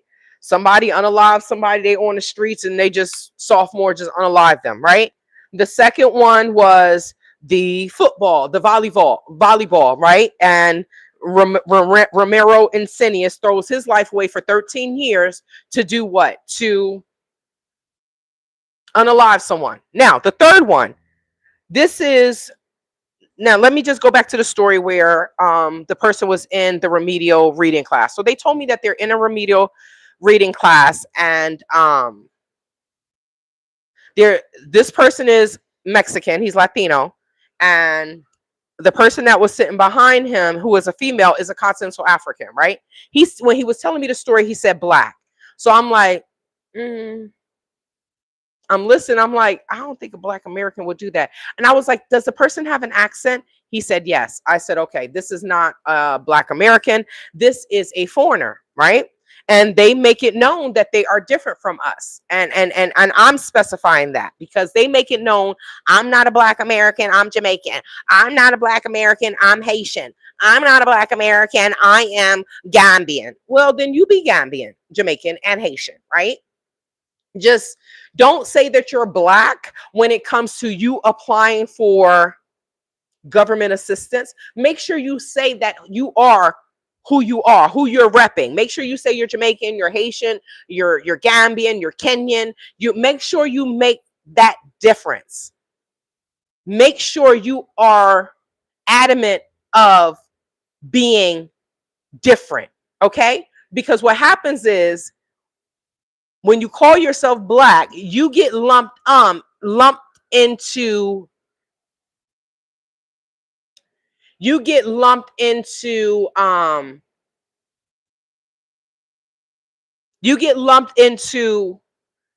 our stats, and they'll say, oh, black people are doing this and black people are doing that, and it's not all black Americans, right? Because all black Americans are not all black people. You understand that? Let me say that again. All black Americans are not all black people. Jamaicans, Haitians, they don't call themselves black Americans. The islanders, they do not call themselves black Americans. The black Cubans, they do not, black Latinos, they do not, Dominicans, some of them are darker than me. Some of the Trinidadians are darker than me. They just have Indian looking hair. They look more Indian than they look black American. But when they go to these government places and getting government assistance, they are saying that they are black American, and they are not. They're only saying it to get the benefits. And then in reality, it's messing up black American stats. So that's all I have to say about that. Okay. Now, so the young man says that the girl in the back and sitting behind him, she's always, she has her phone out and she's chit-chatting. So, okay, so let me do this. Island Beauty Glow says, hey there, not all Jamaicans act the way you are describing. If I share that I'm Jamaican, it's usually when someone asks where I'm from or was raised. Island Beauty Glow, you're right. Let me be specific. Because all people don't interact like that, but I can say the people that I have met have. That was my experience. That was my experience. I went to Asbury Park High School. There were a bunch of Jamaicans. There were a bunch of Haitians. And they made us feel uncomfortable in our country. My goddaughter's stepfather is Haitian. He married my, God rest her soul, best friend at that time. She married him. She shouldn't have, but she married him, and he's Haitian. And he said, when they got married, she said, you know, you should go and get your citizenship. And he was like, I'm Haitian. Okay, you Haitian. But you also got in trouble for selling drugs in your what, late 40s? You wait until you turn late 40 to sell drugs? Jesus Christ. So when I think it was Trump when he got in the first time. Oh, he's not a citizen now. He wanted to say, I'm Jamaican. He didn't go and get his citizenship. So now you're in trouble, and now they have you in, it's not a concentration camp. I don't know what it's called, but when they about to deport your ass. So now she's working and working and working and killing herself and trying. Girl, you can never make enough money. You can never make it. She was a CNA. She quit school because she didn't pass a class, and she didn't want to come back and look bad. And I'm like, okay, so you never finished high school. You became a CNA and you worked yourself to death. And what happened? He was deported. And then when she died and I flew home, I was in Pima then, taking, Jesus, I don't know what math I was taking, but it was this woman. Okay. But it was the summer. It was a summer class, right? So I'm already stressed. And I fly back to Jersey for the funeral. And my goddaughter is pissed off, like, oh, and I'm like, well, what's going on? Well, her stepdad, who adopted her because she has his surname, her stepdad reached out to his only son and said, oh, I want you to meet my wife. What? Hold on. Your wife just died. I'm there for the funeral. I didn't even know all this other stuff because me and the woman, we weren't talking. If you are letting your daughter that's 13 and her boyfriend that's 16 years old and he in a gang and he's spending a night and They downstairs, and I'm like, what the hell are y'all doing down here? Get your asses upstairs. She's 13. You taking shots with the boy. I don't want to be around that. So I removed myself.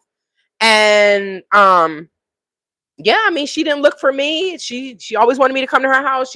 First time she came to my house, she wanted to feed her baby on my cream couch, and you spill ravioli when I have a table there. I think some people be jealous. But yeah, so he wanted her to meet his new wife. He wanted her to meet his new wife. And I'm just like, your wife ain't even in the ground dead. I mean, she's dead, but she's not even in the ground cold yet. Okay. Anyway. So growing up, people from the island always made a distinction. I'm not Black American. Now, I know that everyone is not like that, but like I said, that was my experience. They made sure that they were separated from us. But we even saw that recently with Sha'Carri Richardson and the Jamaican track stars. We literally saw the divide in America, Jamaican and Haitian. It shouldn't be like that because we're all brown. But hey, look at Africa, right? Look at Africa. They're like, oh, I'm Kenyan, you Gambian, you Nigerian. We don't like y'all scammers. And I'm just like, so who created the borders? Because before, if you all understand your own damn culture, it was the Mali Empire, wasn't it? It was empires. It wasn't countries. So I'm gonna leave that at that. So the Latino dude said the Continental African was behind him. She's on the phone, blah, blah, blah, blah, blah, blah, blah, blah, blah. So he said he never said anything, right? Greetings from Connecticut. He said he never said anything. So he said that one day he was talking and the girl decides to say, oh, blah, blah, blah. Like his name. Just didn't want to say his name. Oh, could you please be quiet? I'm trying to. So now he said that he could have turned around and said something, but he was just like, is she serious? This girl has full-blown conversations on speaker. And I'm like, well, what is the instructor doing? Because that is disrupting the class. So he said he was talking to the instructor one day. And what did the instructor? The instructor was like, well, she's having family issues and no one's saying that she cannot take the phone call. What he's saying is her ass can take the damn phone call outside. Who the hell is in class and has a conversation in class on the phone in front of everyone? You don't know to take your phone call outside? So with that being said, this sparked a conversation. And I'm just like, well, was the instructor afraid? Because y'all know I got a degree in early childhood education, but I don't want to teach these children. They don't pay you anything. And then you have to be the mom, the therapist, the caretaker. You have to wear so many hats as a teacher because these parents are not raising their damn children. That ain't fair. That ain't fair and that's not right. Right? So what up, Chattanooga, Tennessee, and Connecticut? So I asked him, I'm like, so that made me ask someone else, like, so as an instructor or as a professor or as a teacher, I love having these conversations because it really opens up different things.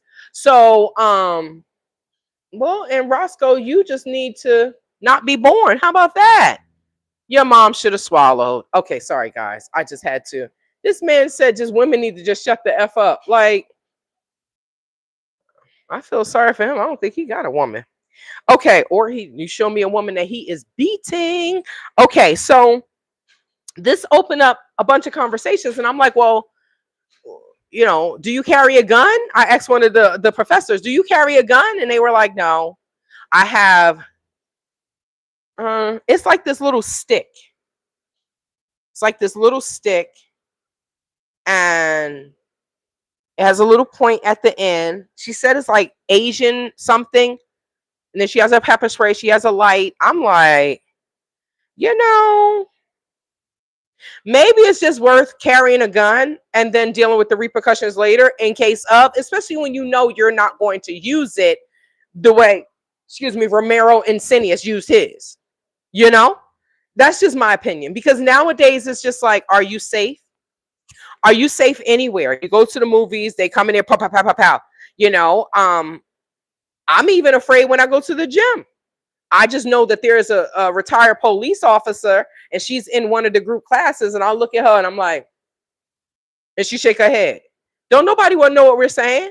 What am I asking her? You got your gun? Right in my bag is what she's saying. Okay. And I mean, when I go into places, I'm looking at exits. Okay, so where's the closest exit? And why do I do that? I feel like we have to do that nowadays. And the world that we live in, we have to do that. Now, someone just came back from Sweden recently. And these damn Gambians, boy, they just hello, hi, hello. I'm gonna block. That's what's gonna happen, because it's the second time that they have said hello, how you doing? I'm just gonna block them because they're fishing, and I don't want your broke ass. I'm not trying to take care of you. I'm not trying to give you anything. I'm not trying to bring you to America. So I would just deal with the repercussions later, because you're just not safe. That you send your children to school and it's like, maybe they come home. What the hell? Like, it's just, you're just not safe nowadays. Okay, so now this was, so when I was talking to this person about, they were like, yeah, they had a shooting at the U of A 2 years ago. And this is when I said I was fighting demons in the Gambia. So I looked it up. So it says University of Arizona. This is called higherreddive.com.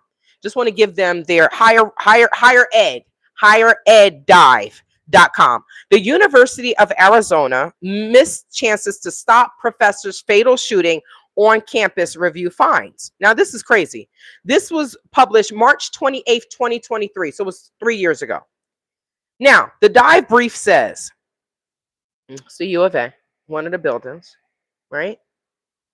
I'm excited. If I can ever finish, can we get the 50 likes? I didn't know it was that many people in here. Thank you, you all. It's almost at 150. Can we get the 50 likes?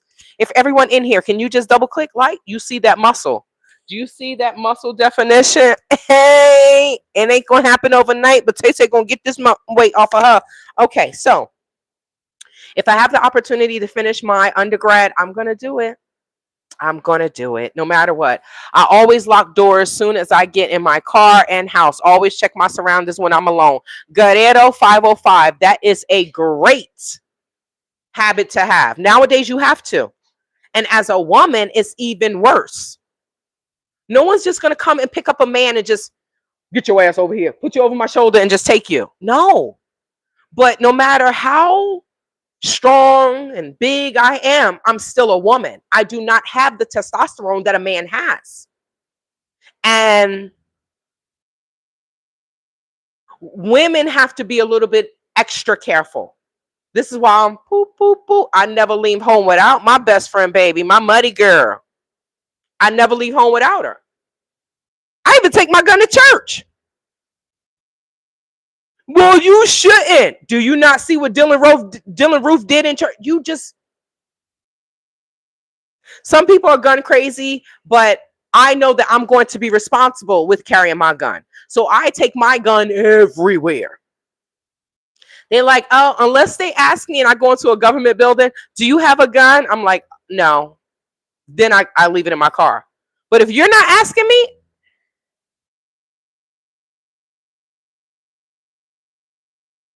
I'll deal with the repercussions and the fines. If I have to use it, you had a gun. Well, you should be happy I had a gun. Because I got the shooter, right? So I'm just saying, what up, my fellow Tucsonian? Okay, we carry around this mouth. Let me stop. Okay, I swear, y'all, when I buy my land, then people gonna think I'm a straight up redneck. Right? They're gonna be like, is she a black redneck? What the hell is going on? Don't you bring your ass on my land. Pow, pow. You come on here, I'm gonna shoot your ass. They're gonna be like, oh, she one of us. Oh, but I don't drink beer, but I'll have my fake beer. They be think I'm an alcoholic. Yeah, don't you bring your ass on my land. I will be the, what was it? Dave Chappelle did it. What was it? Oh God, what who did he play? When he played the black white supremacists. What was that shit was funny as hell. Oh my God, they were looking at him. He's like, them niggers, them never, and they looked at him like, but he's black. But he was a blind black white supremacist that divorced his wife after all these years. That was a funny skit. Why? Because he said she was a ninja lover. Dave Chappelle was funny as hell. Dave Chappelle, Clayton, there it is. I don't know. Clayton is Dave Chappelle isn't when I went to go see him, he just wasn't the same. I think he's more political than anything. They said so. People be saying Dave Chappelle was swapped. They was like, that's his clone. I'm like, well, he's definitely not the same. Tucson too liberal for gun owners, laugh out loud, but the rest of the state is strapped. Really? So, okay, so the Dragon Courier 3834 said Tucson too liberal for gun owners. Why do you say that? Because I mean, we can open carry. Is it because we can't go into certain buildings? Is that what you're saying? Because I thought gun laws are gun laws.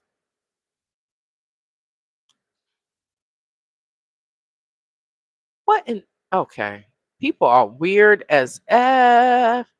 Addict Chappelle was chasing then from his land with a shotgun. I don't know what that Clayton Bigsby. Y'all know who I was talking about. Thank you, Reverend Joseph Deck. And I think Meta for S said Clayton Bigsby. Y'all, that in the Nigar family, y'all, because y'all gotta give me this money because y'all niggas don't want to pay.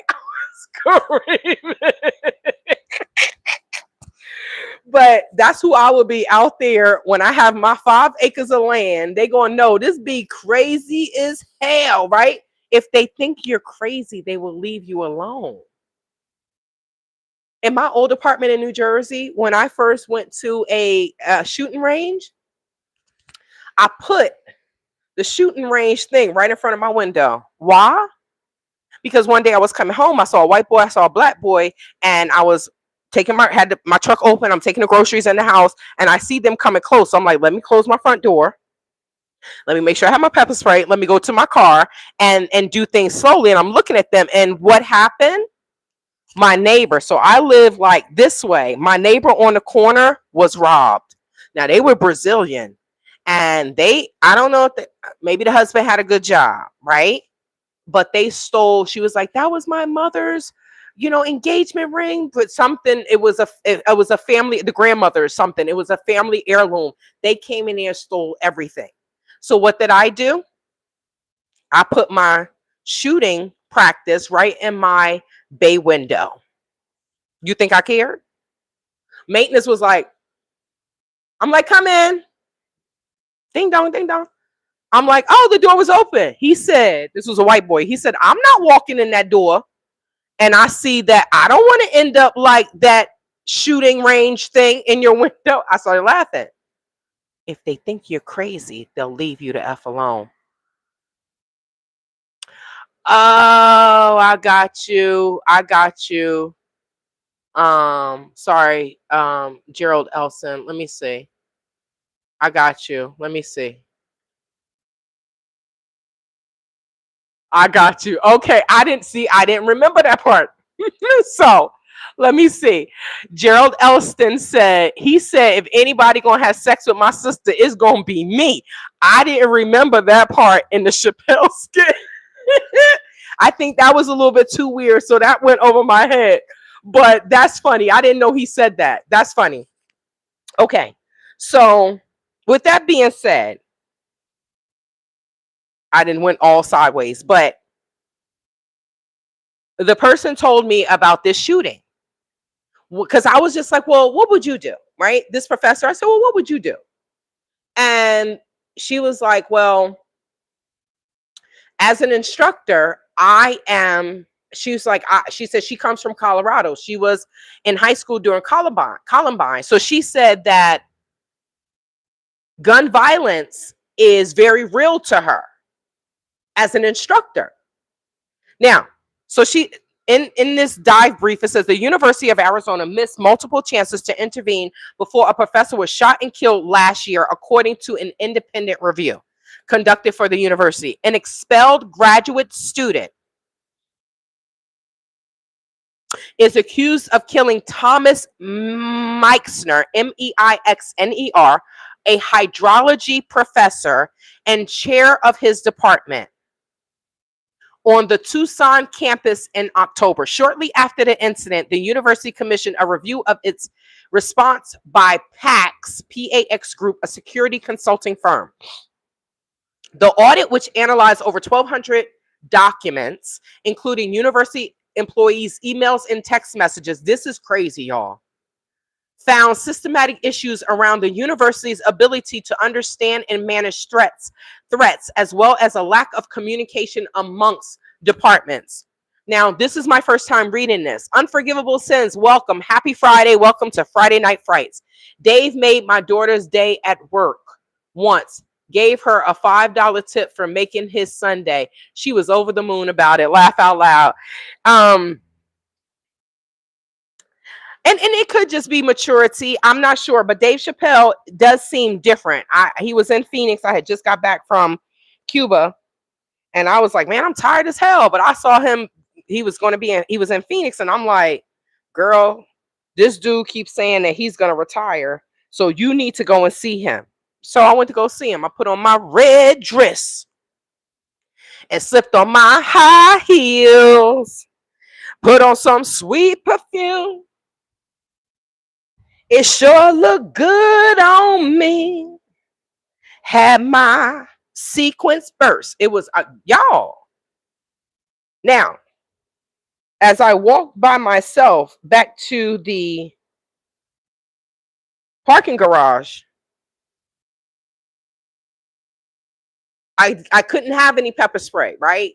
So I was thinking if someone tried to attack me, because Phoenix is the capital of kidnapping. If someone tried to attack me, now I'm home. Now, why the hell did my internet just trip out? I was gonna take off my high heel and I was gonna go to work. All right, I just want to make sure. There is a video about someone saying that Annie is into, there are a lot of videos going about and going around. I don't know what's true, but I don't think that 84-year-old was into witchcraft. I could be wrong. I know somebody that's a Muslim and she practiced wickery, right? Is that how you witchcraft? I don't know how, but I personally don't think that. But I could be wrong. I don't think that she was into witchcraft. And it was a full moon. But I personally don't think she's into witchcraft. So, but yeah, so getting back to this. Now, beginning in November 2021, faculty in Meixner's department alerted multiple departments about repeated harassment and threats from a suspect. Now, oh, thank you, little boo-boo one. Little boo-boos. Not Nancy, Annie. I totally read that wrong. I'm so sorry. Let me read it again. Oh, God. There is a video about someone saying that Annie is into witchcraft and that February 1st was full moon and that February 1st was full moon and she is into jewelry like witches. Good to see you, Kelly Boyce. Thank you so much. I appreciate your comments and always commenting. Your comments, Kelly Boyce, always makes my day. Thank you so much. I appreciate you. I swear, y'all, I would love to have a trip, a meetup, but like on a cruise, because then if people are crazy, we all go to our separate rooms and be like, that one's crazy, right? Keep an eye on. But no, I will love that. I will love that. Okay, so because we don't have any information, little boo-boos, many people are just, when there isn't any evidence out there and people are not talking about certain things, speculation starts to run rampant. And I think that's what's happening, because we're in what, day 69? So the reason why I gave you all the backstory in regards to what the Latino was saying and how some of these professors, evidently, if the professor said to the Latin dude, like, oh, well, if this professor started making excuses for this person that is disrupting her class or her lecture, then there may be some type of fear, right? I think instructors, with all these mass shootings, I think instructors, and then all these shootings that has happened at the U of A, I think these instructors are aware of that and they're a little nervous. So it says, so there were repeated harassments and threats. Now this is the sad part. Meixner, faculty in Meixner's department. So this person was a department head, right? They were, he was a hydrology professor and the chair of his department. So faculty alerted multiple departments about repeated harassments and threats from the suspect. Now, if I was faculty for Meixner, Tay would have been bringing her gun in her bag to work. I don't care what they said, because if they alerted other departments about harassments and threats, just like I alerted the police, I have to alert the FBI. Yes, if you are being stalked and the police are not doing anything, file an FBI, a federal stalking complaint with the FBI and ic3.gov. So I will be doing that, right? So, but I would have brought my gun. I would have been carrying my gun, because they did what they were supposed to do. They let other departments know about the harassment and nothing came of it. Now, both the University of Arizona Police Department and the Dean of Students office directed the alleged assailant to campus. Let me read this again. Both the University of Arizona Police Department, because they have their own police department at U of A, and the Dean of Students' office directed the alleged assailant to campus mental health resources, but the two offices failed to communicate with each other, according to the report. So when an assailant or a suspect continues to do something and they're not held accountable, what are they going to do? They're going to continue to do. Quasi Boyd, Art Cathy, Phoenix Rain, Juliet Ryan of Blacksit, they were never held accountable for their criminal actions. So what did they continue to do? They continued to scam. No one held this boy accountable. So what did he continue to do? He ramped up. But like I said, stalking, harassment is a low-level crime. And nothing happens until it turns violent. Then something happens. So the campus police also failed to gather more information about the suspect from regional law enforcement departments. This is 2023. It appears that the concerns raised should have led to a series of law enforcement investigative steps, especially when combined with the knowledge of other concerning behaviors, such as estrangement from family and past criminal history, the report said. So they dropped the ball on all avenues. I guarantee you, whomever was unalived, their family sued the U of A. University President Robert Robbins, say that fast, I dare you, announced several changes being enacted as a result of the report in a campus video message on Monday. Can I see this campus video message? Yes, we can. the University of Arizona community suffered a profound loss with the tragic death of Professor Thomas Meisner, chair of our Department of Meteorology and Atmospheric Sciences. Our thoughts. Okay, so that was that. Let me go back to this. So that was the message that he, you know, after everything happened.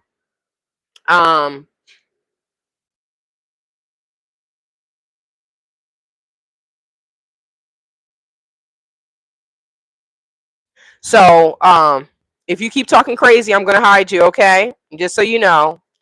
You can keep your weird. If you have a foot fetish, make sure you join my OnlyFans account for my feet. Okay?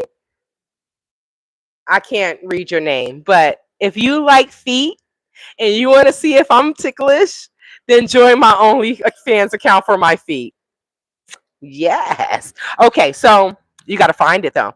Okay, so Steve Patterson, leader of the university's threat assessment management team and a veteran of the FBI, will take over as interim chief safety officer beginning in May. I guess the person that was in charge, they definitely dropped the ball. So of course you're going to be demoted. Somebody else is going to take over. He will implement the report's recommendations with the assistance of a newly created newly created campus safety advisory commission. I shouldn't say blah blah blah, because if I ever have the opportunity to finish my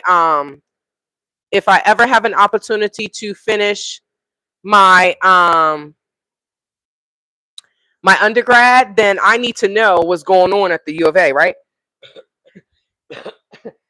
Excuse me. That's because his fan is in my face. A newly created campus safety advisory commission while the university hires for the position permanently. The university will also continue to work with the PAX group to put in place a campus-wide facility safety plan. I accept responsibility on behalf of the university and commit once again to all of you and to the Meixner family that we will do all that we can to prevent another tragedy. Robin said. This is the part that I said. Meixner's family has filed a notice of a $9 million claim against the Arizona Board of Regents. I told you I didn't even read this. I'll be knowing, y'all. Tay be knowing. Saying the university's lackluster response to the suspect's violent threats led to Meixner's death. $9 million. So 9 times out of 10, they settled out of court. Probably for an undisclosed amount. So let me give you all the gist of what happened. Okay, so I need to leave this on because the sun is going down and the light is leaving. So let me give you all the gist of what happened. So you heard that he was a disgruntled student. Let me see. He was a disgruntled student. He was sending threats. Did they say he was a grad student? Let me just see. He was an expelled graduate student, which that makes a difference, right? He's in graduate school and he was expelled. So this is what people have to take into consideration. Certain careers that we follow, if you're a DA, you're a prosecutor, even if you are a defense attorney, right? Defense attorneys are dealing with sketchy ass folk. And if you don't get them off, they may unalive you. Even if you do get them off, you may still be a little afraid because it's like, well, this person just unalived someone and I just got them free. And I know that so certain careers nowadays, we have to look at the teachers. Now the teachers, I don't think teachers should be, use safety measures as carrying guns. I don't think that some of these students will piss you off. You see some of these teachers slapping the hell out of students. What if they had a gun? I don't know their level of what they're going through. I don't know their level of patience. I don't know. And you just don't know what people are going through. So emotionally, it's like, I don't think that they should carry guns. I don't think the teacher should be able to carry guns. And I think if you're a professor, you're probably not going to carry a gun because you're not going to want to lose your job, right? But this disgruntled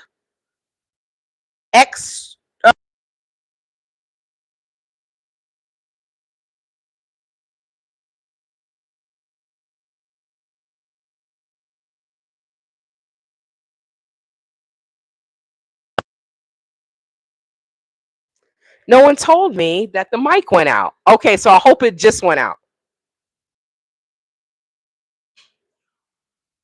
I hope the mic just went out. So let me grab the other one. Okay, so let me grab the other one. Oh my.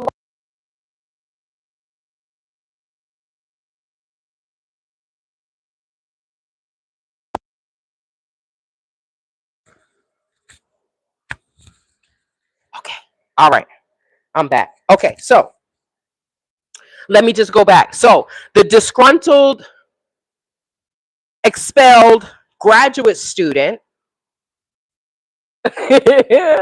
It wasn't but a few seconds. Thank you. Y'all, I've been looking at it.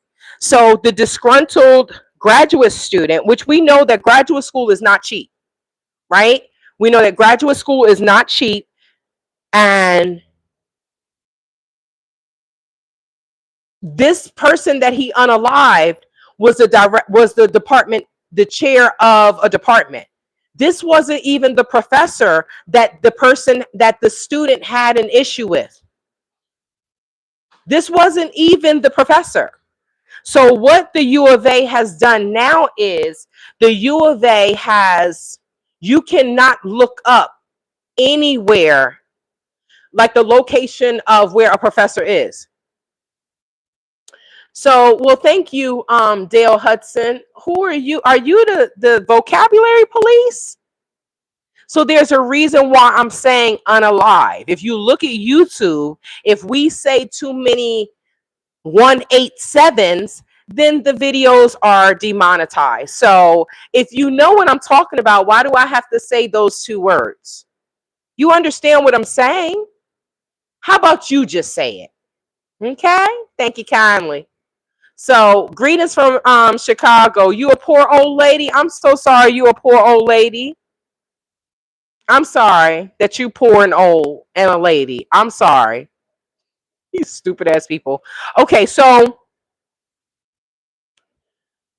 what they have done now is they have changed it where you cannot look up a professor where they are. You cannot search any of that. They are protecting them because they didn't do what they were supposed to do. I guarantee you that family won every bit of that 9 million because it showed negligence. They kept telling you, and you know, unfortunately, fortunately, only one person was unalive, because that could have really hurt the University of Arizona if everybody sued, everybody that worked in that department. That could have really hurt the University of Arizona, because if it happened on campus, now there's pain and suffering, there is punitive damages. I'm traumatized. My boss was shot when we told you all this, that, and the third. It's just a hot mess. It's a hot mess. So, but that is it. I don't want to, oh man, I'm over 2 hours. Crap. I thought I was under 2 hours. But that is is not what has been going on in the news this week. This is what I chose to focus on this week. Yes, we are still at day 69. Yes, we still don't know where Nancy Guthrie is. But I can say, thankfully, that there are some other people that have been missing, and my phone has told me that they have been found, right? There were 2 Amber Alerts. Both of the people were found. Someone that was missing for like 13 years has been found. So, you know, I guess we just have to keep hope alive and pray that someone will say something in every missing person's case. Now, people will come on my channel and they will say, well, you only talking about her because she's famous, this, that, and the third. But you should use your platform to encourage people that know something, because everyone knows something. Someone knows something in every missing case. But the problem is, will they speak up? How about they go and attack them? Because the problem is, people keep their mouths shut when it comes to certain crimes. Now, whether they're afraid, I could tell you one thing. If I knew something about the Nancy Guthrie case, I wouldn't want them to leave Arizona because I love Arizona. But put me in witness protection. No, they put me in witness protection. I'll be in Montana somewhere. I want to be somewhere where it's cold. No disrespect to anybody that lives in Montana, okay? People be like, I live in Montana. Why are you talking about people in Montana? I'm just saying I don't want to go somewhere where it's cold. But I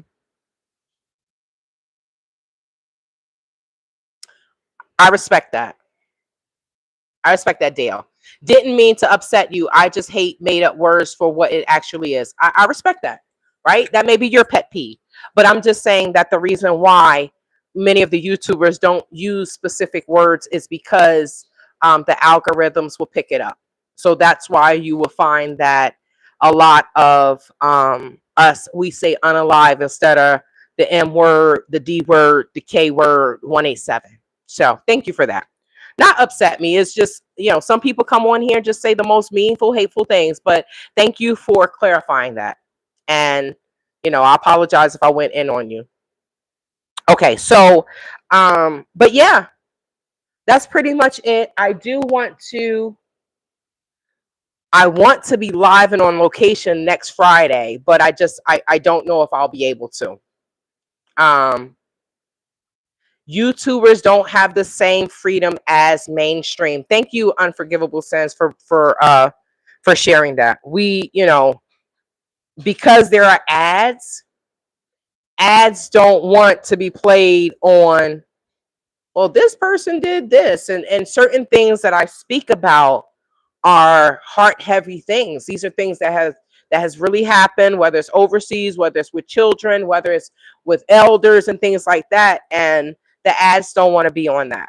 So they will do limited, or they will make it where it's not monetizable, right? So, but thank you so much for joining me, you all, for another episode of Friday Night Frights. I thank you all for interacting. Thank you to Unforgivable Sins for moderating. We want to send, peace, love, and prayers to my other moderators, especially Mr. Mikey and Gail at Night. I ain't seen Gail at Night in forever. Jesus Christ. But she's fighting her own stalker. I told her what to do. She's trying to get criminal justice. I'm like, just sue her ass civilly. She don't have anything. Doesn't matter. That way, if she ever gets anything, it'll be yours. But shout out to the people that are part of my membership. I love you all. Thank you for joining. I got you. The membership people know what's going on in my life. So they're like, she a little crazy right now, right? But shout out to you all. And I might be doing a live with the membership only live, right? So I do have some things on my plate. I want to cook tomorrow. So I should have a cooking video, a few cooking videos. I have some fish that I'm going to make. I'll make some fried fish. I grabbed some zucchini. So I'm going to make some more zucchini soup. I'm going to saute some zucchini. To go with the fish, I still have some brown rice. So that will probably be tomorrow's dinner. I have not had meat, you all. And I do feel my body slimming down. Thank you, Jesus. Hallelujah. And what else do I need to make? I want to make the falafel. And I want to go and get some mason jars. So I can go ahead and can those tomatoes. And I want to make some salsa verde for my Latin people. That is the green salsa. So I want to do some things tomorrow, but it is 6:49. It's almost 7 o'clock. I'm going to get in a nice workout. I want to walk, but it's going to be too dark. So I'm just going to get a nice workout in. And I'm going to finish up my Friday night with some self-care bubble bath. I've been trying to take a bubble bath, but since I moved in here, y'all, I think I've only taken one bubble bath since I moved in here. I've been here for almost 6 months. Time flies, doesn't it? So I'm going to give myself some self-care and some self-love and some self-healing. And I'm going to take me a nice bubble bath. And I do need to do some recording. I have the opportunity to make some money if I am creative with my content creation. And I may be able to make, 4 figures. What? So I need to be creative with this video. I need to redo the front of my hair because in 2 weeks, my hair didn't grow out. If you're in the membership, you'll see it. My hair didn't grew out in 2 weeks, y'all. Imagine if I would have went to the salon. I'd have been mad as hell. Them Continental Africans charge us an arm and a leg. I wouldn't let them touch my hair anyway. They don't have any edges, so you ain't touching my hair if you don't have any hair. So I would have been mad if they did my hair. If I pay all that money and in 2 weeks my hair grew out. So that's the end of the night. I'm going to finish my night with a bubble bath and writing. Yes, you heard me. Writing, so I can see if I can get these 4 figures for this. It's a contest that I'm entering. And if I can get these 4 figures, if I can win and be creative with my content, then I can win 4 figures. So it's just amazing to me that once I gave up the ghost, once I gave up that demonic ghost of chasing them ninjas, them trifling, I don't know what's wrong with them people overseas. God has been opening doors. Every day has not been peaches and cream. Every day has not been a sunny day. Some days I have my bad days and I'm like, oh my God. But it's life. I have to take the good and the bad with life, right? I have to, it's balance. But I had my first therapy session yesterday, and no matter what, I will be seeing my therapist once a week to help heal me because I am going through these cases overseas, right? I'm still going through these cases and I need talk therapy to get through it. I'm dealing with demons. I'm dealing with demonic people that don't have any conscience. They don't have a conscience of doing diabolical things to people. They're just like, oh, alhamdulillah. So I'm excited for my future. I'm excited for my future. Kimmy Girl says, we're in a new and dangerous world. I'm new and I like your channel. God bless you. And I'll be back. Thank you, Kimmy. Thank you, everyone who joined me tonight. I hope you have a great Friday. And whether you're staying in, whether you're going out, be safe and enjoy your night. I'll see you next time. Probably tomorrow for some cooking. See you later.